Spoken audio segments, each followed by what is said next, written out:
why don't we get started with introductions? If our panelists want to start introducing themselves, I'll go first and then I'll kick it off to the next person. Hi, everyone. My name is Alexandra Leal Silva. I am the Community Engagement Coordinator with Common Cause's National Redistricting Team. I just graduated from university last year. I went to the University of California, Santa Barbara, and now I'm with Common Cause full time, which is exciting. So I'm super excited to be moderating this panel today, because if there's one thing I love, it is the youth. And I'd like to still consider myself one of them. So I feel like I'm still pretty relevant. But with that, we're going to kick it off to our next panelist. Skylar, why don't you kick us off?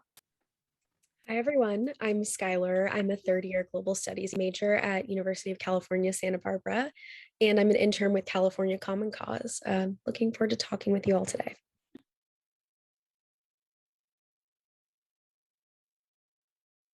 Kaylin, do you want to go next? Sure thing. My name's Kaylin. Pronouns are he, him, graduate of UC Santa Barbara, class of 21, and I am a regional redistricting monitor with California Common Cause. I'm really excited to talk to y'all today about this really important topic. And I can popcorn it over to Sandra if you like. Sounds good. Hey tonight, everybody. Sandra Mitrovic, Civic Engagement Associate with the National Congress of American Indians. Definitely, I'm not in the youth category anymore, but also really excited. I've worked with youth and youth programs forever. That's really my heart and soul. But as a civic engagement associate, really focused on really strengthening our work in this space, both census voting, which obviously goes along with redistricting. So really happy to be here to talk about all the wonderful things we can do together. Great. If you want to popcorn that over to Hannah or Danae, either one word. Hi, my name's Danae Avila Dixon. I go to school at Trinity University in San Antonio, Texas, and I interned with Common Cause Texas during the 2020 election and again over the summer. Well, Hannah, do you want to introduce yourself? Hello, everybody. My name is Hannah, and I'm a second year at University of Georgia. Over the summer, I interned with API Vote as a summer intern, and I'm happy to be here and to talk about redistricting with all of you guys. Awesome. Well, we're so grateful to all of our panelists for being here, and even more grateful to our attendees who are coming in and still filing in, man. So Suzanne, if we want to start sharing screens, and we'll begin with our presentation and our panelist discussion. So we're going to start off with the first section, which is Intro to Redistricting. Obviously, we need to know what redistricting is before we can really talk about it. And if we move on to the next slide to what we will learn, we're going to talk a little bit about what is redistricting, why does it matter, what are some of the rules, when does it happen. Furthermore, in our panel's discussion, we're going to be talking about who draws the lines, why it matters for our youth community to be involved in it, what are ways that you all can get involved, and other relevant topics. Next slide. So here we have some redistricting data that was released on August 12th, 2021 that came as a result of the census. Every 10 years, we have a census that counts the people that are in the country at the time. And this is mandated to us by the Constitution. Every 10 years, we have to do this in an effort to, one, know who's in the country and be able to do the process of redistricting. So some key points that we found from this were that our population grew by 22.7 million in the last decade. And this is the slowest growth since the 1930s. We are more diverse than ever. Nearly all growth was in the cities, and over half of counties across the country shrunk in population. And the percentage of the population over 18 increased. So lots of changes going on in the country. One of the biggest takeaways is that we are more diverse than ever, and therefore our redistricting shifts a little bit. But next slide. So what is redistricting? Redistricting is when we redraw districts so that each district has the same number of residents. It's incredibly important because these districts could be used for elections for the next 10 years until the end of the decade. in the next election and then the election after that. So redistricting really can affect where even we do things like vote. The United States Constitution requires that political districts of the same type have the same number of residents. This is called the principle of population equality. At every level of redistricting, this is the first rule that has to be followed. The goal of population equality is to make sure that each legislator represents the same number of people. So let's say we have a city with 20 people. Next slide. In this city, we have 4 council districts. You take the total population of the city, 20, and it divided by the number of districts, 4. You get the ideal population for each district, 5. So you're aiming to have 5 people in each district. We all, can do math. Now notice I said people. In redistricting, we draw districts using the total number of people. We do not exclude people based on citizenship or age. This rule of drawing districts with equal population applies to all levels of government, including congressional districts, state districts, county, city, and even school board districts. Now, over time, districts become uneven in size. People move, children are born, people pass away. This means that some places have population growth and others have decreases in population. For example, in times of economic crisis, people may move to places where rent and housing prices are cheaper. Because of this, districts become uneven in size during the course of the decade. So next slide. And so every 10 years, the federal government counts everyone in the country, the census. After the census is finished, the district boundaries must be redrawn to even out the number of people in each district. This is redistricting. So as we saw, our population of 20 increased, and so we redraw the districts to have 6 in each county. Next slide.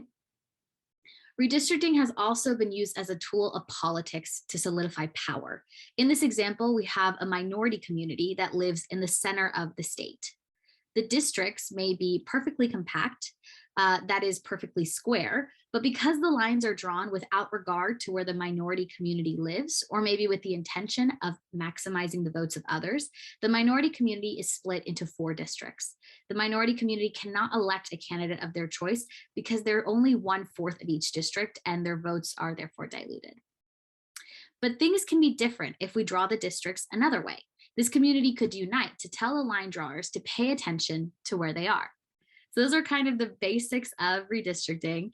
And now we're going to be moving on to our next section, next slide, which is Who Draws the Lines, which will be hosted by the fabulous Danae and Kaylin. Fantastic. Thank you so much, Alex. So in this process of redistricting, there's the question of who actually determines where these lines that were just shown really fall. Short answer, who draws the line? You do. You get to submit potential district maps to your elected officials. If you're in a city, your city council, when they're redistricting, will hold meetings, and they not only can accept input from the public, they are required to accept maps drawn by the public and consider them. They will typically host mapping workshops. Those can range anywhere from showing you how to print out a map of your city, your county, your school board, and actually draw lines of where you want the districts to go, or they'll teach you how to use software like Maptitude or District R. And you can use the software or those paper maps to actually make what you think your new district lines should be. You'll have access to the same data that demographers and the city council or county supervisors would have. And sometimes public submissions for new district maps will be the final maps. Next slide, please. The answer, though, can be a little bit longer because the government is obviously very steeply involved in this process, and ultimately the decision falls with them. So there are 3 different types of redistricting bodies.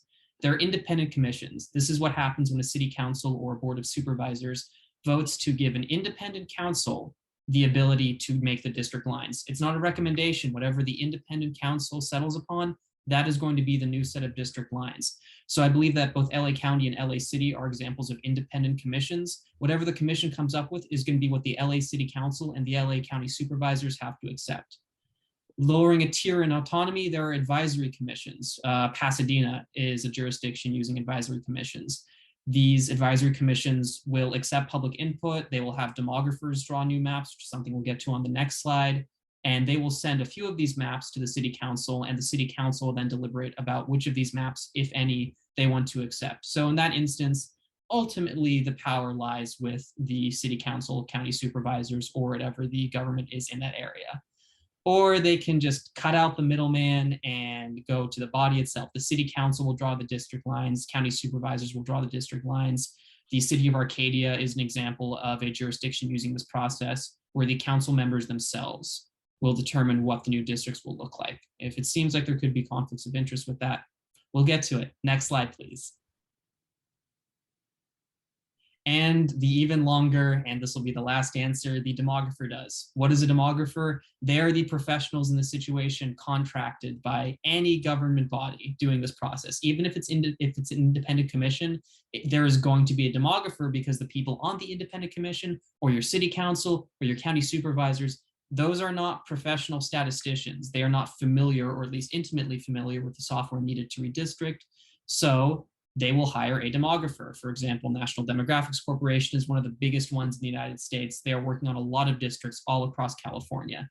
And these are the people that are going to be hired to actually draw any maps that are not public submissions. So they're the ones putting pencil to paper and determining what your districts look like. So they are very important, and their role is kind of looked over a lot of times when we're talking about redistricting. So it's important to know these people have a lot of power and they are not elected. Next slide, please.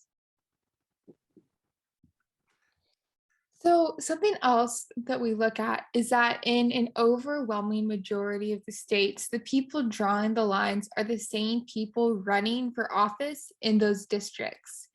In addition, state legislators have motivation to put their or their party's interests first when drawing congressional maps, as people often move from state legislators to the US Congress or want to keep their party in power in Congress.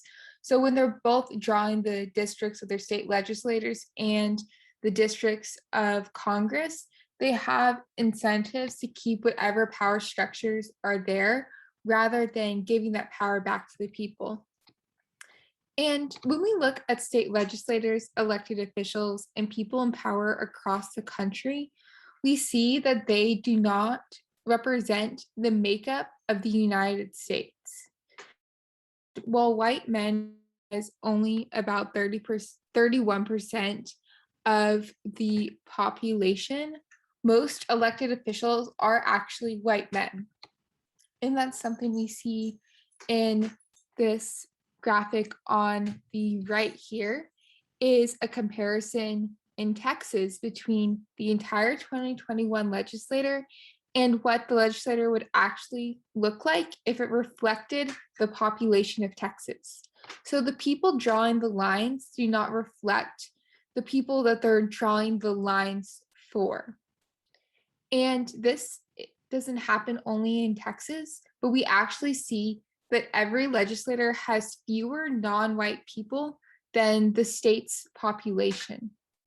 In Texas, although 58% of Texas is non-white and over 50% of Texas is women, we see that the Texas state legislators only have 36% people of color and 24% women. So this gerrymandering by the people that don't reflect state's population keeps incumbents in place and makes it harder for young people, people of color, and women to get elected. And that's what we see on the graphic on the left here, is that the districts that are being drawn are not accurately reflecting the population. The redrawing of district maps is supposed to reflect population growth captured by the last census. Although people of color accounted for 95% of Texas's growth over the last decade, in the new map, there's one less Hispanic majority district and 0 districts with a Black or Asian majority. And although that we now have less Hispanic majority districts and fewer Hispanic majority districts, as shown by the graphic on the left, the latest census data shows that the results of Hispanic Texans nearly match the number of white Texans. Now, based on eligible voters, the newly proposed maps include 23 districts with white majorities, 7 with Hispanic majorities, none with a Black majority, and 8 that have no majority. So although the Texas population, the growth is clearly being driven by people of color, that's not being reflected in the districts that are being drawn right now. And could I have the next slide, please? And we see how egregious it is here that the state is growing so fast and the population of people of color is growing so rapidly that now elected officials are having a hard time even getting to a place where they can draw districts that seem realistic. So a graphic here on the left is a graphic surrounding a military base where the population of people of color has really exploded since the last census was taken. And in order to preserve that power structure and divide the power of the votes of people of color, they're actually having to draw this donut-like shape where it goes outside of the city and then the city itself. So no longer can they do these districts that just look really long or too wide, but it's this shape that to anyone looks so surprising and so egregious. But that's because the people that are drawing these districts do not have the interest of the people in the districts in mind.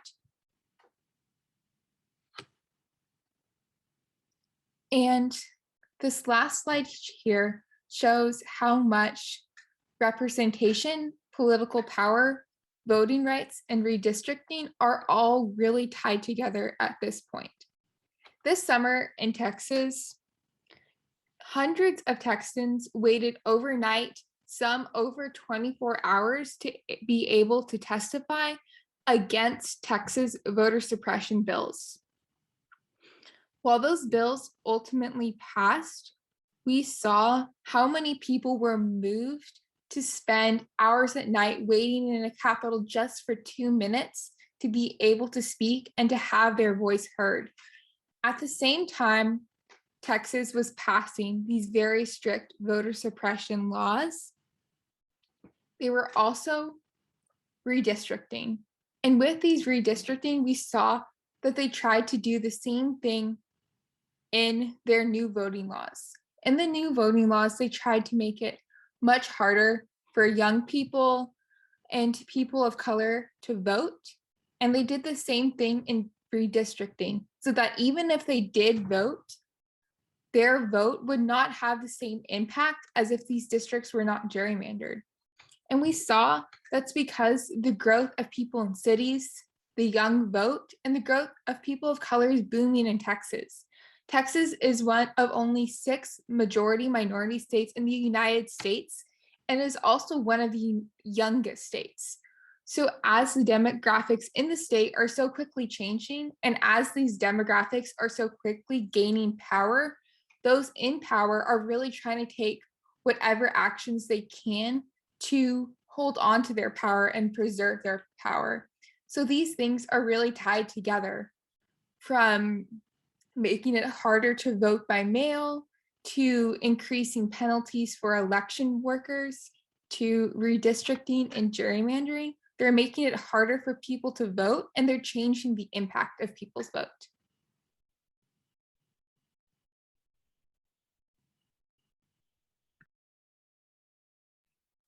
Thank you, Janae, for that fantastic and informative presentation. So now I'd actually like to open it up to the audience, and for this you can use the chat box. So what kind of issues do you think can occur when a county council, which is a theoretical example, draws its own district lines? Obviously, we just saw a very prescient example in terms of Texas, but if people just have thoughts, feel free to throw them out into the chat and we can read them off. And a couple of things to think about are potential Fair Maps Act violations due to demographer input. So that's something that I mentioned a little bit before in terms of how much power demographers have. And as will be discussed later, the Fair Maps Act is California's state-specific redistricting legislation. And there are a lot of ways that you can break that particular law. Another example, again, as Danae so artfully pointed out in that presentation, is ignoring community input. Waiting 17 hours is pretty egregious. So again, just to open it up to the people listening, what do you think can go wrong with this? What kind of bad things do you think can happen? Or have you personally witnessed your own district be gerrymandered or unfairly maligned by this process, when the body that is going to be running in these districts is the same body that's drawing those districts? We can give it a second for any people's comments to come in.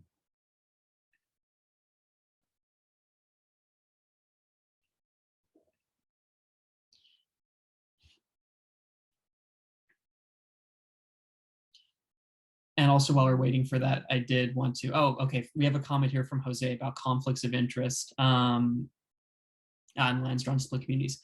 Yeah, so a couple of good points right there. So the conflict of interest really is the most basic point. If people are running for office, they want districts that let them win when they're running for office, but that means that the people running again for office have an advantage over the people not running for office, which is called incumbency advantage. Now, sometimes demographers will list incumbency advantage as a priority when redistricting. This has been said in many, many city council meetings that I've monitored. Obviously a big issue. Suzanne has said lines are drawn to split communities, meaning that the communities can't get the resources that they need. That's an excellent point and a really big issue in LA City. A lot of the public testimony that I and other redistricting monitors have listened to are communities saying, don't split up my area, because when COVID happened and we weren't getting help from the government, we came to each other's help. So if you split us up now, we can't guarantee each other that kind of help. All right, and people can keep submitting response to this, but we can get to the next slide if we like. So here's a quick poll, another fun interactive moment. You don't have to write anything out. There is a poll on the screen. Would you prefer a district drawn by a city council or by an independent commission? Get in your answers now.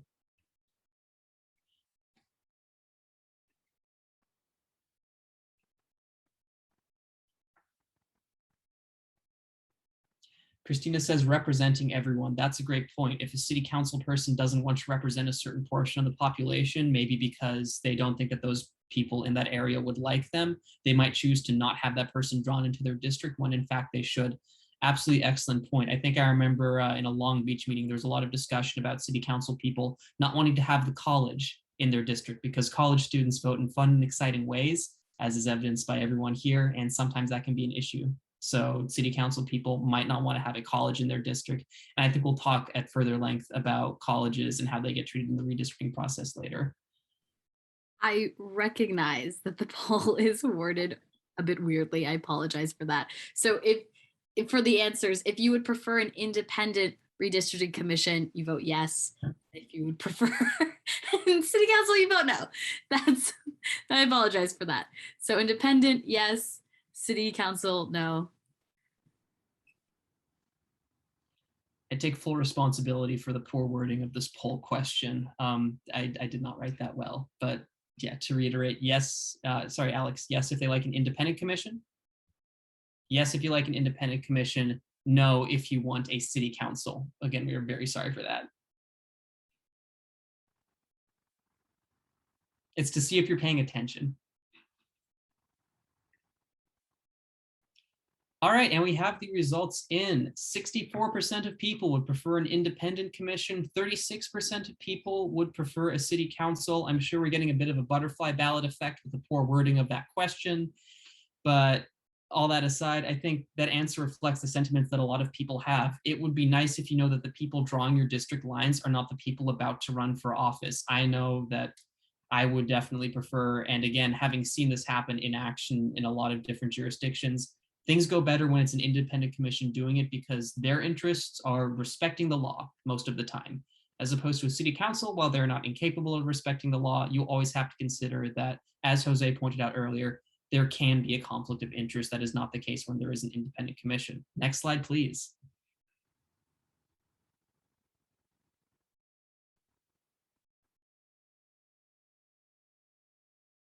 So now we'll be kicking it off to Skylar to talk to us a little bit about, now we've talked about independent redistricting commissions and everything. Why does all this matter to us, to the youth? Hi, everyone. Again, I'm Skylar. I'm a third-year global studies student at UCSB. In the just over 2 years that I've been a UCSB student, I've seen immense controversy and political energy surrounding the Santa Barbara County redistricting process. For a bit of context, Santa Barbara County is a very purple. Out of our 5 supervisorial districts, 2 are solidly blue, 2 are solidly red, and 1 swings back and forth. UC Santa Barbara and Isla Vista, the adjacent community, are in the swing district, which is District 3. As a result, our campus and its political impact have become a topic of debate within the recent redistricting process. But for several redistricting cycles, there have been attempts by partisan forces in local politics to split Isla Vista from the UC Santa Barbara campus as a way of diluting the student vote. Doing so would almost guarantee conservative wins in District 3, as student turnout for Democratic candidates tends to be the deciding factor in supervisorial elections. The main front on which this partisan battle for control of District 3 took place was in the selection of members for the 11-person Santa Barbara County Independent Redistricting Commission. This commission was established in 2018 through Measure G, but prior to 2018, the Board of Supervisors was directly responsible for drawing their own districts, as Kaylin and Danae alluded to before. You may be thinking, isn't the reason we have independent commissions to avoid partisan gerrymandering possible when supervisors draw their own districts? Yes, you would assume so, but unfortunately, that is not always the case. So I'm going to explain a little bit about the process by which the community members for the committee were chosen. So, interested community members who met various criteria were encouraged to apply to be on the commission. County elections officials were tasked with selecting the 45 quote unquote most qualified candidates that met the following qualifications according to Measure G. First qualification was experience that demonstrates the analytical skills relevant to the redistricting process and voting rights, and an ability to comprehend and apply the applicable state and federal legal requirements. The second requirement was experience that demonstrates an ability to be impartial. The third was experience that demonstrates an appreciation for the diverse demographics and geography of the county of Santa Barbara. And last, 9 applicants from each existing supervisorial district shall be included in the list of most qualified applicants, unless there are less than 9 applicants from a district that meet the minimum qualifications, and then all of them would be included in the pool. So after this pool of so-called qualified applicants was assembled, the district attorney for the county of Santa Barbara randomly selected 5 applicants, who were then charged with reviewing the remaining pool of applicants and choosing 6 additional commission members. In both the original pool of qualified applicants selected by election officials and the randomly chosen 5 members, white county residents over the age of 50 were highly overrepresented in relation to the general population makeup of the county. 0 college students were chosen for the commission, regardless of UCSB's $1 billion annual impact on the county. In the months following, several commission members dropped out of the process, making it very difficult for lines to be drawn, and it's looking more and more likely as time goes on that UCSB will be split in half and the student vote will be diluted. One part of this process that I did want to draw attention to, because it really stood out to me, was the abuse aimed at one of the 2 Latina commissioners during the public hearing for her nomination. I attended this meeting and was stunned by the organized partisan resistance to her commissionership. This commissioner posted in support of Black Lives Matter on her social media accounts, and for this reason only was decried as an impartial partisan voice with no place in the commission. Simply stating that Black Lives Matter, including the lives of Black Santa Barbara County residents, was enough to disqualify her for some partisans. Long story short, there is immense opposition in our county to the Independent Redistricting Commission doing its job of representing the county at large, and as of now, it is unfortunately failing to do so. Whether it be community members of color or the student population of the county, organized efforts are being made to disenfranchise voters.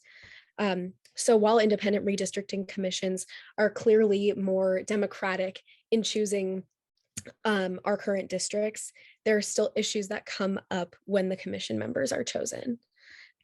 Yeah, thank you. Great. Moving on, we're moving on to Sandra's section. Sandra, if you're ready to take over. Thank you, Alex. Again, Sandra Mitrovich, as Civic Engagement Associate with NCAI. I'm super excited to be here with everybody. Let's go ahead and move it to the next slide and we'll get moving. Part of my work at NCAI is really focusing on both voting rights and census work. So starting off with the slide previous to this one, we're talking about the Voting Rights Act. And I'm sure many of you right now are really aware of where we are with voting rights and what we're trying to do in our government to ensure that everybody has equal protection. So just as a summary, the Voting Rights Act provides protection for people of color in the redistricting process. Section 2 provides that a voting process or requirement that results in the abridgment of the right to vote on account of a voter's race, color, or language, minority status is unlawful, whether or not an intent to discriminate can be proven. So in Thornburg v. Jingles, The U.S. Supreme Court laid out the test for determining whether a district must be drawn to ensure that a community of color can elect their candidate of choice. Here are some of the elements that must be met. The minority group must be sufficiently large and geographically concentrated to make up a majority in a district. The minority group must be politically cohesive. This means that the individuals that make up the group vote in similar patterns. They usually vote potentially for the same candidates. The white majority usually votes together to defeat the minority preferred candidates. And then given the totality of the circumstances listed above, the minority group has less an opportunity than other members of the electorate to participate in the electoral process and to elect representatives of their choice. Next slide, please. So I know we've kind of talked about basically kind of what is redistricting and why it matters up to this point. At our 78th annual convention, which is our convening of our Congress for the National Congress of American Indians, when we think about this process and really talking with our tribal leaders and all of our tribal citizens across the country, in our urban areas, and rural, we really want to think through this process of redistricting and connecting all of the pieces. Oftentimes we see census work, voting work, and then this cycle of redistricting, and we really want to put all of these together. So when we think about redistricting, we're thinking about redistricting being that process where every 10 years, right, the state government or our governments use US Census data to redraw the boundaries of our electoral districts. We really want to think about, as it relates to our communities, what does that mean? What does that mean for every 10 years, what this is going to look like for us? How are those people that are representing us going to take our concerns into account? So you heard a little bit about why it matters. For tribal nations, the opportunity for redistricting is twofold. So we want to think about both increasing that minority representation, which we just kind of walked through for voting rights, but also to increase specifically our Native representation. So it could be really working towards electing more Native representatives in various areas. And then also especially thinking through our Native population in terms of how geographically close they are in our tribal lands. We also want to think about and think through, again, going back to that equal representation and Indigenous voice and matters that really affect our own communities. So transportation, connectivity, which in the pandemic created a huge issue with communications, especially when we thought about get out the count work and get out the vote work. That connectivity was a huge issue in our tribal areas. So really thinking through how we are the voice in this process and just making sure that all of our resource protections are in place. That third bullet point in thinking through organizing to put our community on the map.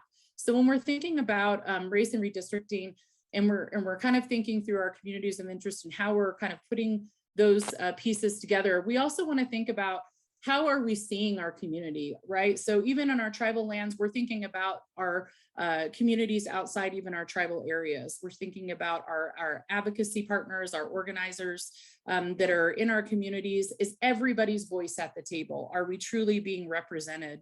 And so those are some things that we talk about when organizing, really putting pen to paper to make sure, look around the room. Is everybody there that needs to be? Next slide, please. So thinking about getting involved, and one of the things that we talk about here with Charge is, and we've had several organized trainings and workshops, and at our most recent NCAI convention, our 78th annual convention, we also talked about how we advocate both in virtual settings, as we're obviously having to do now for a bit and have done for a while. And then in in-person settings, especially if our independent commissions are getting together or if they're getting together in smaller groups, how we give effective testimony and then building those strong coalitions. So advocacy in both virtual and in-person settings. One of the things that we saw in this past election cycle is definitely a push for multiple task force groups and committees to come together to achieve those fair maps. So specifically in New Mexico, one of the things that was really exciting to see was an ad hoc redistricting committee, which also submitted proposals for state house and senate districts. One of the things that we see out of their group is this consistent push for both trainings and workshops to make sure that every single person, because remember, you don't have to be a political expert to participate in redistricting, kind of understood from start to finish what redistricting looked like in the state of New Mexico. They started off with just terminology and thinking through, again, what we did here, Redistricting 101, all the way through what it looks like to draw a map for their community and all of those folks that need to be at the table. One of the successful examples that we give a lot as a result of an ad hoc redistricting committee is on behalf of New Mexico's 19 Pueblos and Jicarilla Apache Nation. They had completed submitted proposals for redistricting, and they made sure that they were able to increase influence. And so the Indigenous group proposed maps for the 6 House districts in northwestern New Mexico, and they made sure that they basically maintained a 60% voting majority. And so when we think through how do we advocate and how do we build coalition, that's one way to do it. Thinking through all of our communities, making sure all their voices are participating in the process and giving feedback. So when we think about giving effective testimony and feedback, one of the areas that we saw in a different state out of the election cycle, we saw groups, coalitions and groups that formed in states like California and Nevada for the first time to focus on both putting more legislative action on behalf of the tribes in their area. They were able to get more testimony than they had gotten in a very long time for various different bills, bills that even related to the first tuition assistance bill in the state for Native students. And so that was really exciting to see. But one of the things that we did there is a lot of our groups, our partners and organizations came together and really walked through what giving a testimony looks like.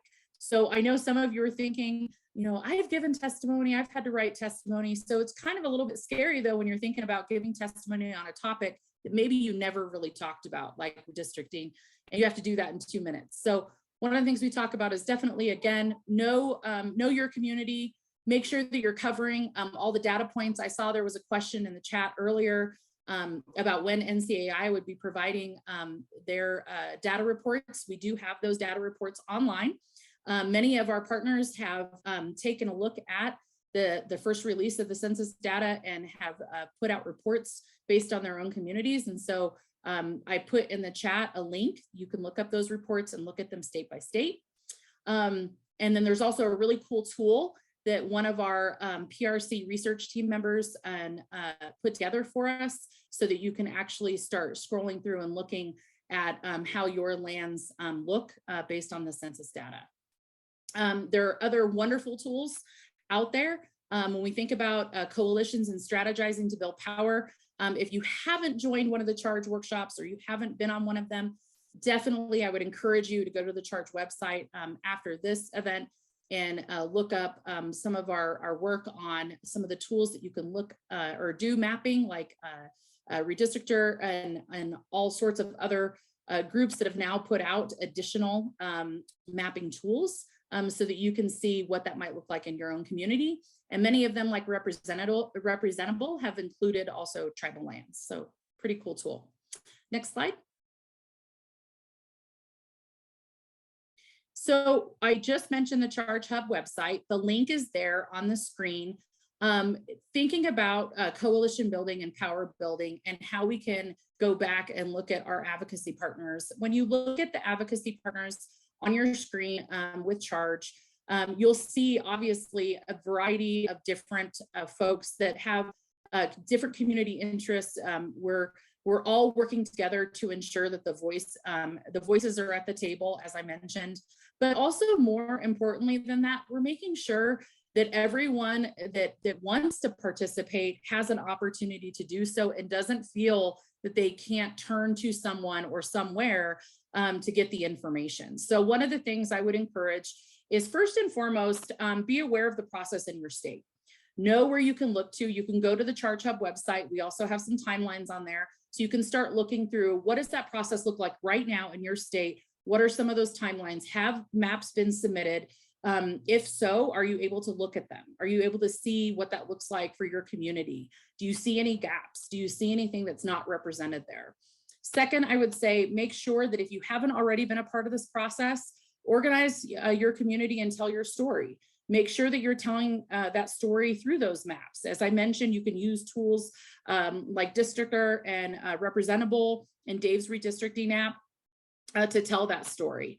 The third point I would make is what I just mentioned, which is build your public record. So make sure for us with our tribal nations, we want to make sure at every turn that those voices are at the table. But like all of our partners that are with Charge, we want to make sure everybody's voice is at the table. So true advocacy is really represented and making sure all the voices in community are there.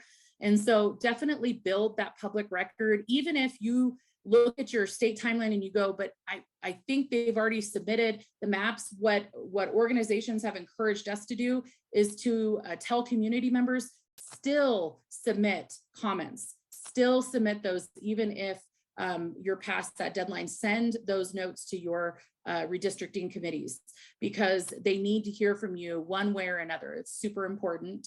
And then the other part of that is something we've already kind of talked about, which is know your rights. So know that, more than 40 years ago, the US Supreme Court rulings established the one person, one vote rule as a principle of redistricting.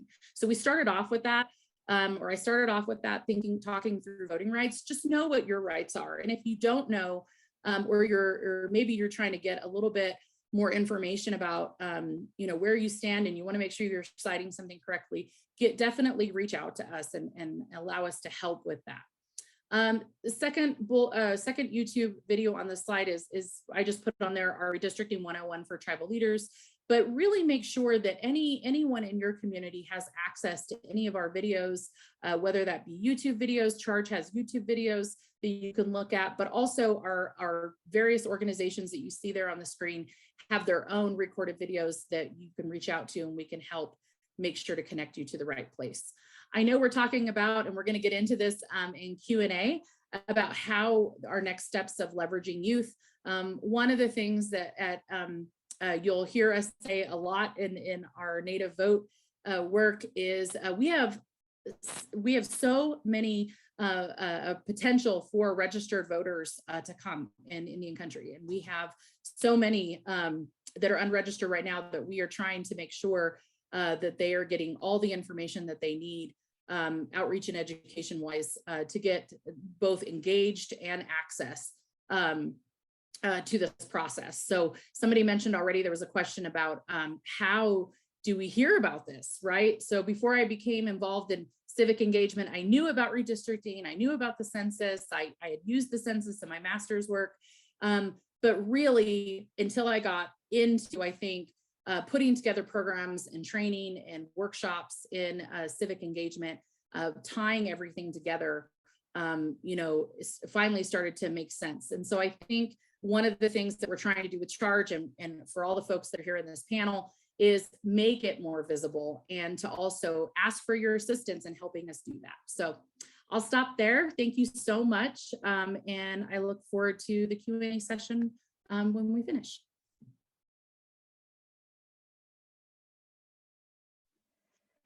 Thank you so much, Sandra, for just providing us with so many resources and ways that we can really train ourselves to be part of the advocacy work.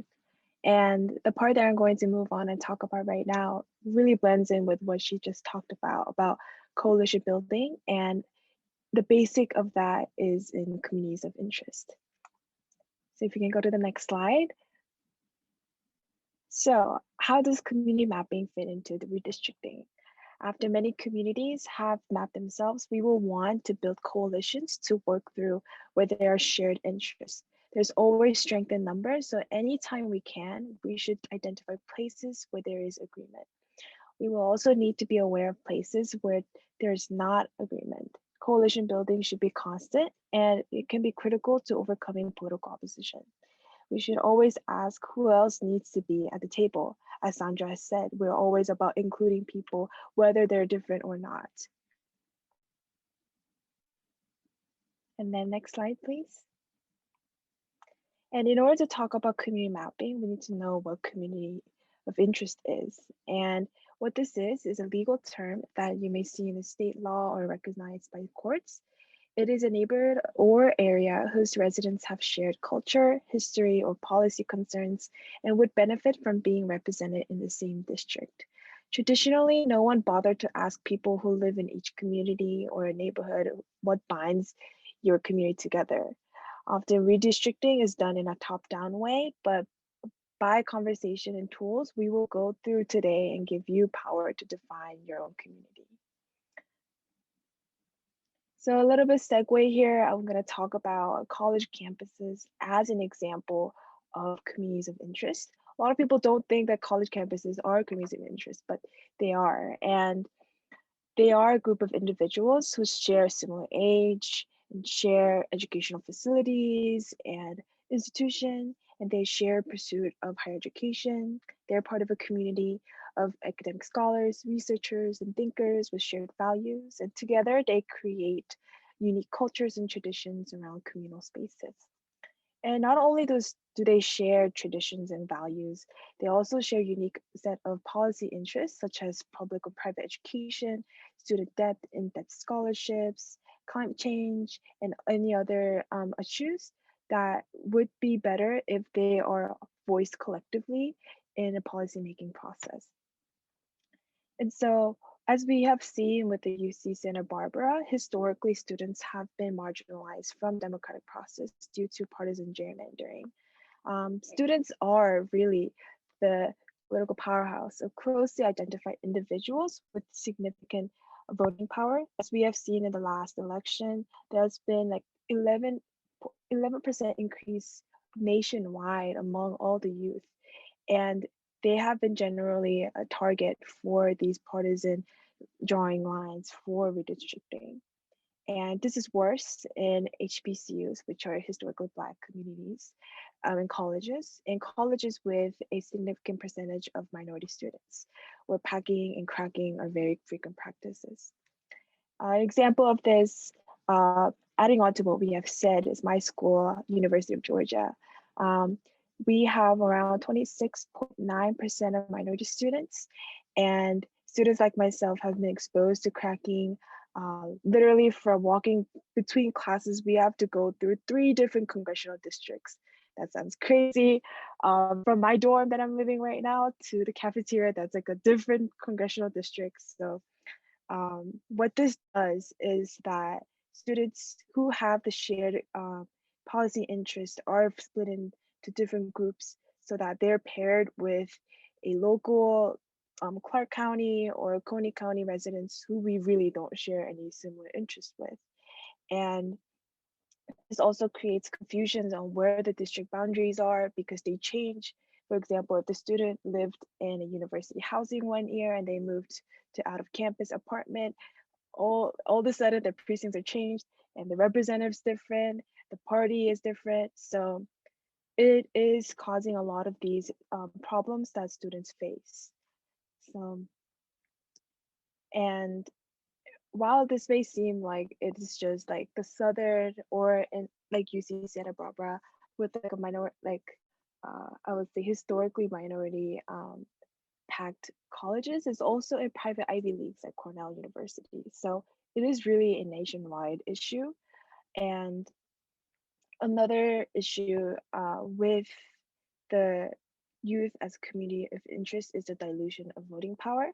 So partisan gerrymandering has increased barriers to voting for the students. For example, like I've said, confusing district boundaries could discourage first-time students from voting and others who might have to navigate local areas. Like I've said, their precincts can change over like one academic year, and this might sound like very minuscule, like, oh, you can just look at your voter page and see where your precincts are, you can go there. But you have to put in context that students like low income and BIPOC communities, they don't have access to a transportation or even a time to get through voting. So what this does is that they're discouraged from voting and increases voting apathy. And it just continues the cycle of people not participating and they're not represented and they're underrepresented in the political process.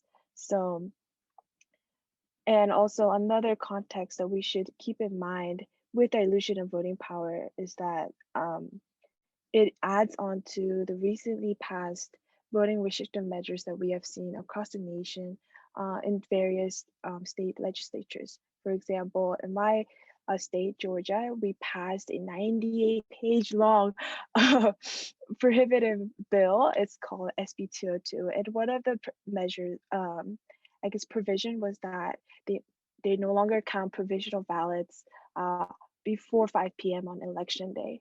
That means if college students, they don't know where the district boundaries are, they go to wrong precinct, they'll be told your vote won't count because they're limiting how they count the ballots. And this coupled with limited numbers of ballot drop boxes and limit in early voting hours could all contribute to students not being able to vote and be 100% voiced and represented in the policymaking process.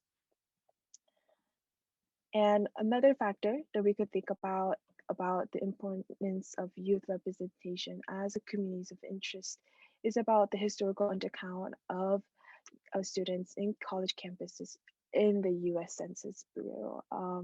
So historically, students have been identified as hard to count population, along with low income, BIPOC, and rural communities by the US Census for their high mobility and off-campus residency in rented apartments and houses.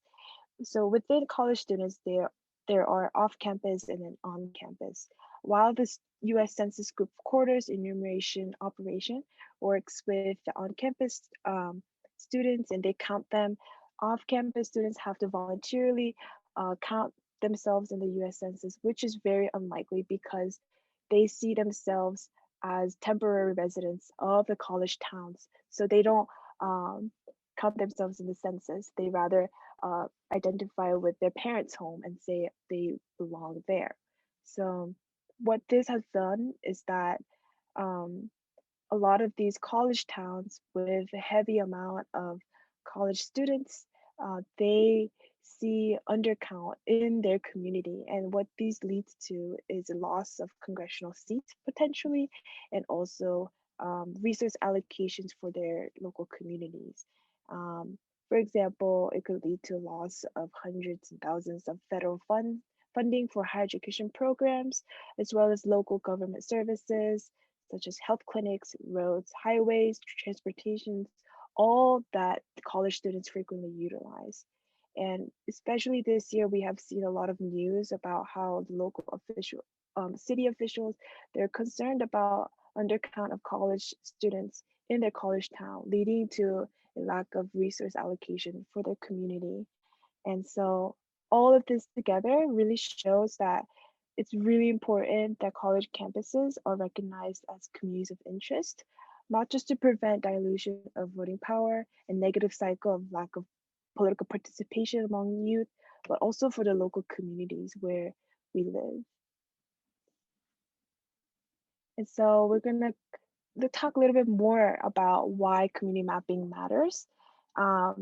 First, it can serve as a building block for drawing districts in a city or state. And second, by collecting and telling community stories, we can center our communities in redistricting. So we're not an afterthought, but considered from the start. Third, and most important, telling compelling community stories is essential to changing redistricting.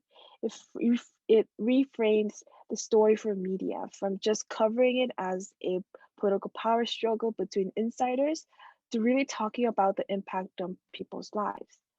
And it can really make a difference in how the lines are drawn, possibly persuading those who have the power to draw the lines, like lawmakers and commissioners, to consider our communities. And community mapping can be incredibly important evidence for judges to consider if the maps are challenged in the court. And as Sandra has said, don't be discouraged if your states they're already proposed, they're already approved, or maybe they're in a lawsuit, because you still can participate. And we'll go more into details of how you can, but there's plethora of ways you can really contribute to this, and your voice still matters. So yeah. Perfect. So now we're going to have a quick panel discussion. We're going to answer some of your questions as well as some questions that we have here. So first off, to start out, like, why did you all personally get involved in redistricting, and specifically asking, Kaylin, Skylar, Hannah, Danae, as younger students, as young people, why did you decide to get involved in redistricting of all, the things to get involved in? Yeah, Skylar, go for it. I've seen the Santa Barbara or UCSB and Isla Vista communities really be underserved and kind of ignored by both the university and the county. And redistricting is one of the ways that we can get the proper allocation of resources to our community and kind of fight back against the chronic underfunding really in our area. So I started out with an interest in voting rights, and then I really started to see how tied everything is together, how tied voting rights, representation, political power, and redistricting, how all those things are tied so much together, and they're really tied into denying every voter and people, especially in Texas, from having equal say in the issues that we all care about, like our economies, better schools, affordable health care, choosing our elected officials, how each of these can be a way to deny people's voices from being heard and denying their voices from having an impact.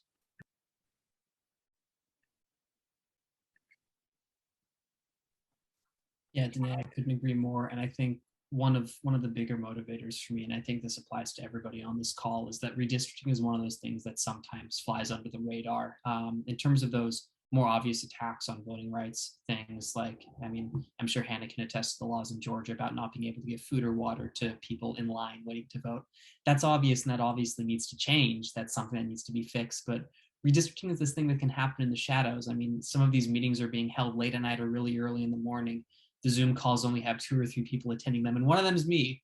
And it's my job to watch those, but it's something that people don't really see. And then all of a sudden, you have a district map where some community that you've lived in for the past 10, 20, 50 years is split, and you can't vote someone into office anymore that'll actually take care of your interests. I mean, Sandra spoke about how Indigenous communities can be affected by this. And in San Bernardino County, I mean, some of the things that's happening there in terms of the reservation within San Bernardino County's borders is just, I mean, it's unconscionable, and nothing happens because this isn't something that's on a lot of people's minds. This is not something that a lot of people know about. So, I mean, I would personally ask everybody on this call to get involved with redistricting and tell the people you know to do this too. The only reason that anyone can get away with this is because we don't know and we don't do anything about it. Y'all are here, y'all clearly care, but let's get more people to care. Hannah, any thoughts? Yeah, I think I can relate a lot to Danae about how my interest in voting rights really trickled down into redistricting, and especially in southern states like Georgia, where I live. Although we voted collectively, like in national elections, in local elections, there's really low political participation, and I think that leads to these. It's like a vicious cycle of like the legislators are not representing us, and then we don't have a political power to change anything. So I think that really concerns democracy of our state. And as an Asian American, we have seen a lot of these like policy issues that we wanted to be addressed, but they're not because um, we're split and we are underrepresented under the districts. So for example, like anti-Asian hate crimes, like that is a compelling and issue that we have to our community, or language assistance with healthcare or with education or with just like economic benefits. We need more of those. But if we are split into different voices, then we aren't able to get the resources that we need. So I think that's why redistricting really hits home. Yeah, I was going to ask, why should younger generations care, but I think you all hit it on the head in your answers. I mean, for multiple reasons. And I think we've seen in the last general, the last national election, a lot of people came out of that fired up about like, I care about X, Y, and Z. And like, okay, I did my thing. I voted for whoever it is that like, I think was going to do better. Now what? And so many things of the issues that you care about, whether it's, everything from environmental justice or equity or resources for your community or healthcare or whatever it is, can be impacted by redistricting and can be impacted by who has the power and who gets the resources and who gets the attention, which is a really important part of it as well. My other question are, what are some strategies that have worked or some lessons that you've learned while organizing your peers? What's worked well? What hasn't been as successful? Have you all been able to like organize your communities, et cetera, et cetera? I think something that's really difficult surrounding organizing and redistricting is the time actually spent drawing the maps is so short. In Texas, Greg Abbott, our governor, already signed these partisan gerrymandered maps into law today. And those laws are going to be in effect, those maps are going to be in effect for a decade. And although there's a little bit of litigation surrounding them, it's a really short period of debate and public involvement on those maps specifically for a decade. I know for everyone, it's so hard to think of where you might be in a decade or what's going to be going on in the world or in your life that it just seems so far in the future. So what's really important is that we do constant organizing and constant activism surrounding this. So it's really important with midterms coming up and elections that we vote for people and that we encourage our friends and family and those we know to vote for people who in 10 years' time want to give fair and equal representation to people in these maps, because there's so much we can do in these next 10 years that can lead to more fair commissions and more fair maps when we have another census and we redraw the maps again. Absolutely. And we have a great, Skylar, you can answer and then we'll move on to a question that we have in the Q&A. Okay, yeah. One of the barriers that we've come across is that a lot of the public hearings are scheduled during the workday. So not only are people trying to disenfranchise voters based on their race, ethnicity, it's also based on class. And a lot of university students have full-time jobs on top of their, class schedule. So something helpful to get around that is submitting community of interest testimony, written testimony through like forms that are on county websites, city websites, to make sure that your voice is still being heard, even if you can't be there in person or on Zoom to say it yourself. Yeah, absolutely.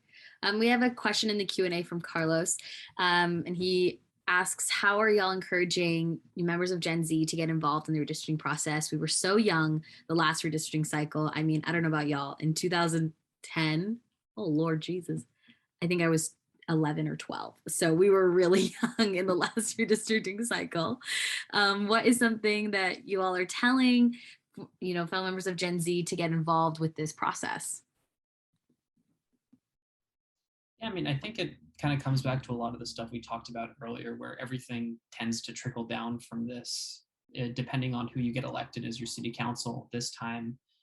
Maybe it's going to be them doing it again in 10 years from now, or maybe because of those different demographic changes that you were able to secure from community involvement, they chose to do an independent commission.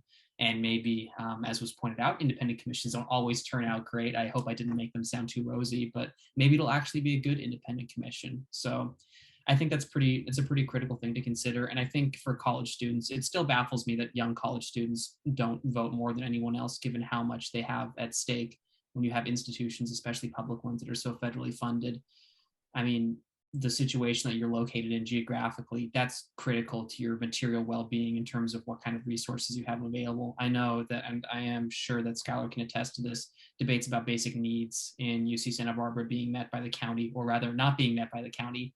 That's why you need to get involved, because the person representing you might not care about whether or not you go hungry. And, you know, good on you if that's not the kind of thing that you have to be worried about. But for those of us that are worried about that, you know, go to a redistricting meeting, send in a letter. They're required to read it into public record, even if you're not there live. And if your voice is heard, then at a minimum, a judge is going to look at that later if you have to challenge the map on a legal basis. Any other thoughts? Yeah, can I add to that? Yeah, of course, Raymond. Awesome. Hey, everyone. I haven't said anything during this webinar yet. So happy to see everyone. Really wonderful to see all of these awesome panelists. My name is Raymond. I use he, him pronouns. I am the National Field Director at APIA Vote. And I just wanted to add to that. I think what a lot of folks don't know is that everyone has a role in the redistricting process. You know, you don't have to be a mapping expert. You don't have to be a data expert. You don't have to be an academic or a lawyer. Everyone has a role in the redistricting process, including those members of Gen Z. So there are so many issues that our elected officials work on that affect people in that particular generation. For example, our federal elected officials make decisions about student loans and student loan forgiveness. I spent the majority of my life as an undocumented person from the Philippines, and for a long time, me coming from the state of Georgia, where Hannah now lives, I actually now live in upstate New York. But for a while, it was tough for me to figure out how I was going to go to college, because in my state, I still claim Georgia. I am a Georgia boy through and through. In my state, the university system doesn't allow undocumented people, to a certain extent, go to college. The top 3 schools in the state of Georgia completely ban undocumented students from even enrolling and matriculating. And at every other public college and university in the state of Georgia, undocumented students are required to pay out-of-state tuition, which I'm sure everyone knows is much more expensive than in-state tuition. And so the elected officials in the state legislature are making decisions about, you know, who gets to access in-state tuition rates, who gets to even enroll at these public colleges and universities. And, you know, given how many people are here in this webinar, I would not be surprised if perhaps some of you are undocumented, or perhaps even know someone who is undocumented.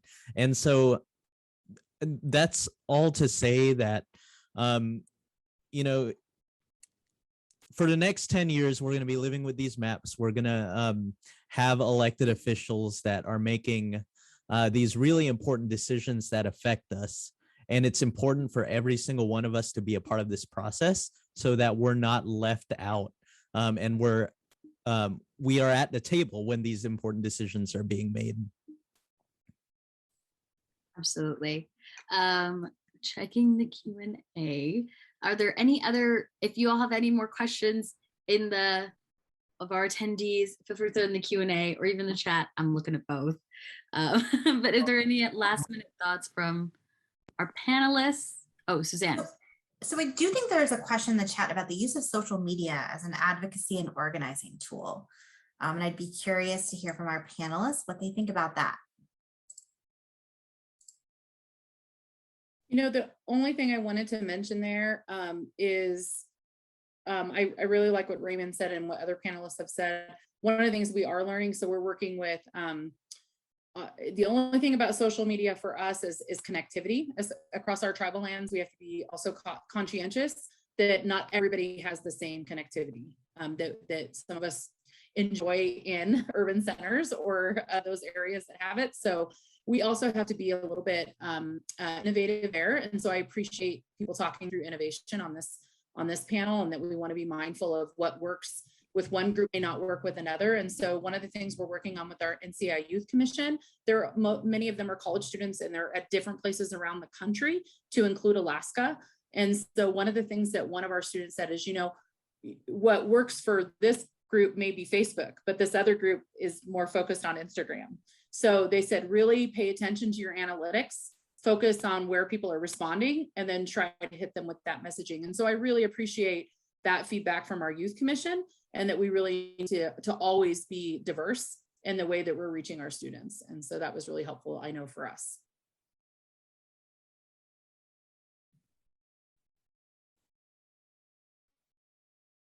Alex, I'd love to quickly call attention to a great question that I just came across in the chat from Jose Del Rio. Is redistricting just happening at the state and county level? Is every level of government redistricting? I think it would be good to point out that, yes, everyone is having to do it. And that's, I think, why, and I'm going to keep coming back to this point, sometimes stuff gets swept under the rug so quickly. There's a lot going on right now. I mean, as discussed, it's the state of Texas, but it would also be Travis County and the city of Austin and school boards within it, city councils within it. It all happens at once. So a lot of stuff to keep track of. And again, that is why outreach is so important. And we can tie that back to Carlos's point of making sure that people actually know about this and we're reaching people where they're at. So be that by social media or putting up a flyer in a community center, whatever works. Absolutely. We also have a question from Jim Lee. If residential campuses are considered a community of interest, then student advocates can just draw their entire campus as a community of interest if campus population is lower than the district limit. Kaylin is nodding vigorously. Would anyone like to talk a little bit about this, or are we just taking the nod? I don't want to take up too much space, but just to answer it super succinctly, yeah, if there are definitive community of interest and enough people testify and they have to completely rework the district lines to accommodate that, then while that doesn't have to happen, that is totally something that can happen. Because if that doesn't happen, then according to the Fair Maps Act, they might be in violation of California state law. And, you know, no one wants to restart their whole redistricting process. So conceivably, Skylar could go to the county supervisor's independent commission for redistricting and say, UCSB is a community of interest. And then if enough other people said the same thing and they provided enough documentation in terms of their mutual needs, then it would be very difficult for the county to just ignore that when redistricting, and they would have to reformat whatever their redistrict lines look like. So yes, they can do that. And with that, I think we're going to wrap it up. We've wrapped up like a little over 10 minutes early. I know everybody, like any minute that you can get back in your day is always a blessing. So I want to give out huge shout outs and thank yous to every single one of our panelists. Thank you so much for joining us today. Thank you to the National Congress of American Indians, APIA Vote, Common Cause, and Charge for hosting this Youth Redistricting panel. And thank you so much to each one of you attendees who attended the panel. We will send you out the video so that if you want to share it amongst your peers or share it with your community groups that you're involved in, you can. And it'll also be available on our website, theredistrictinghub.com. So be sure to bookmark that one. But again, thank you all so much for joining us this evening. We hope you have a great rest of your day and that you join us in this fight with redistricting so we can have fair maps for all. Thank you, folks.